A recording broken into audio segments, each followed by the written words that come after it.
मलईदार तुप्पट असं श्रीखंड बनवण्यासाठी 1 लिटर दुधाचं मी घट्टसर या पद्धतीने दही लावून घेतलेले.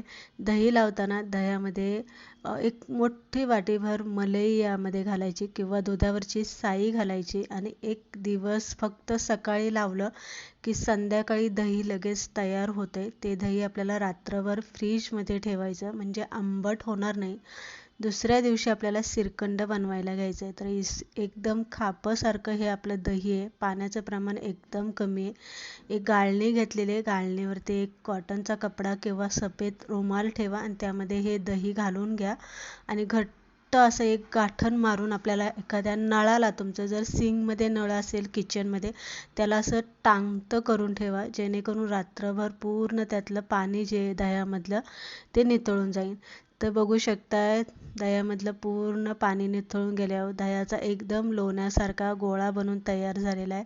परत आपल्याला एक गाळणी घ्यायची आहे. गाळणीतून आपण जसं पुरण वाटून घेतो त्या पद्धतीने आपल्याला हे दह्याचा जो गोळा बनलेला आहे श्रीखंडाचा बेस, तो आपल्याला यामध्ये वाटून घ्यायचा आहे. त्यानंतरनं आपल्याला यामध्ये विलायची पावडर घालायची आहे, थोडीशी जायफळ पावडर घालायची आहे.